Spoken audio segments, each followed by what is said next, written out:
Okay, so hi there, it's Sydney again, and it's Friday, yay!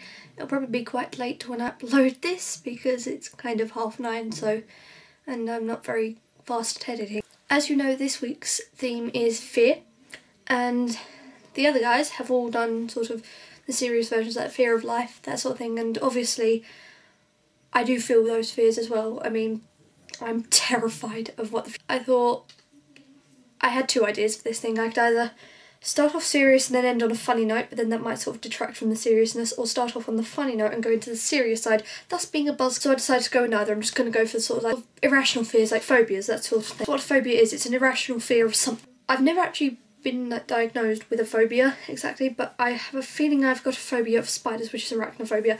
Now it's the most common, well not the most common, but it's one of the most common fears that people have, mostly because they look alien or something like that, and it's just, they're terrifying, okay? They have 8 legs and they scuttle.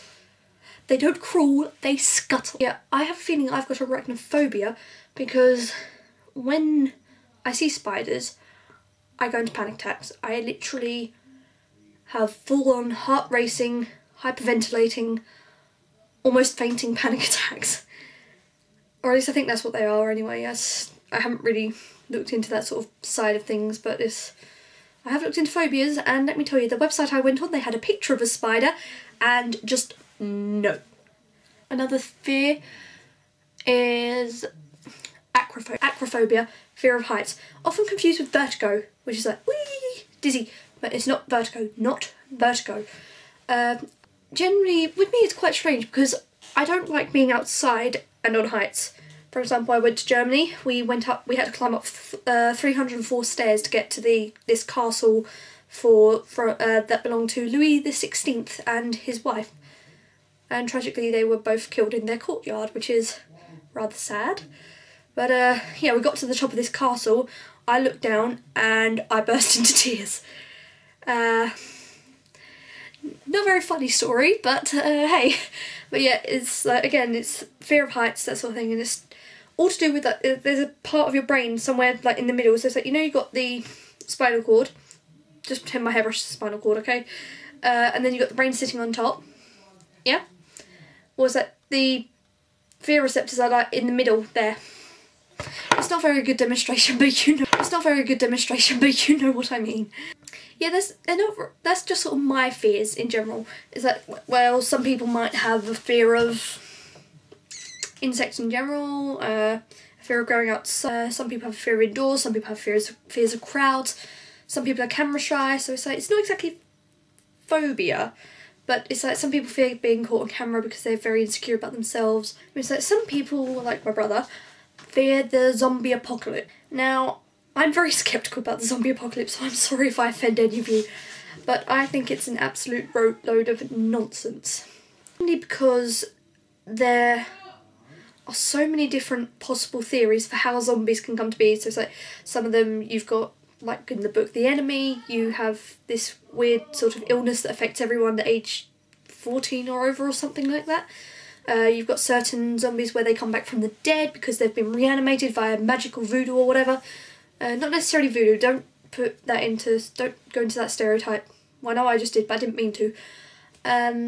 You've got the zombies, I've got to be careful how I word this, whose brains have just gone. I don't know how to word this without sounding or rude or offending anyone. Some people fear the end of the world. I am completely sceptical about that as well. One thing you will learn about me over these videos is I'm very, very sceptical.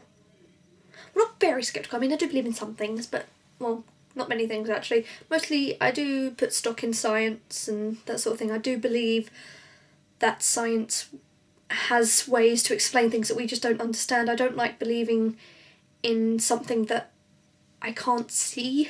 Well, I mean, not that I can't see, that I can't feel is there. Yeah, so it's like, that's why I don't sort of believe in things like the zombie apocalypse, because nobody's really sort of explained that yet. If it's got an explanation and I can follow it, then I will usually believe in it. Does that make sense? I'm not sure. How did I get onto this topic? Does that make sense? I'm not sure. How did I get onto this topic? I'm supposed to be talking about fear. When you have fears, like you get adrenaline running.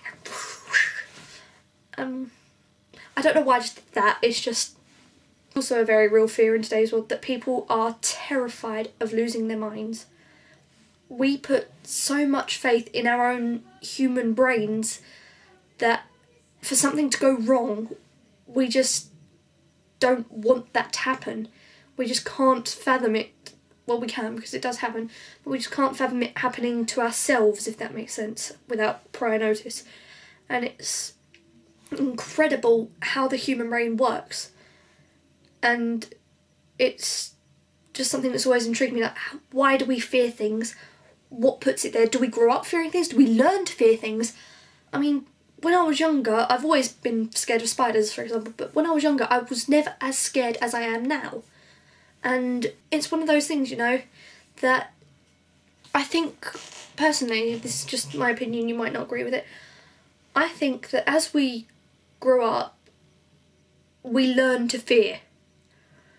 We don't choose to exactly. I mean, some people do, because they sort of, I don't know how they choose to fear things. It's just, frankly, that scares me why they would choose to fear something.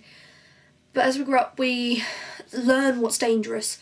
We learn to stay away from sharp objects. We learn not to run into the middle of the road. We learn about all these different possible dangers that could happen, things that could go wrong, and we become terrified of the possibility that that might happen. I mean, some people are scared of planes because they're worried it might crash, but they're not scared of hippos. And I find it funny because you're more likely to get run over by a hippo than to die in a plane crash, apparently. I can't remember where I read that. Or it's something like you're more likely to die in a car crash than in a plane crash, yet you're more scared of planes than you are of cars. I think it's to do with the whole heights thing and like being in an enclosed metal container. I personally feel incredibly safe on planes. Because they say they're, according to my art teacher anyway, because apparently he used to work with some plane company or whatever, apparently they're double structured or something like that. So it's like they've got 2 layers of framework or whatever. That means that they're as safe as they possibly can be. I mean, even if a bird goes through the rotors, which is highly, I want to say unlikely, but I don't really know the statistics for this, so I can't really say anything. Even if a bird does go through the rotors, then the plane's not going to go down. It's just not. If you imagine how many bugs go through those rotors and how many probably clog up the thing, you're not going to go down just because you hit a bird. That's kind of all I have to say on that matter. Okay, this has been Cindy and this was my part of the vlog. Goodbye for now.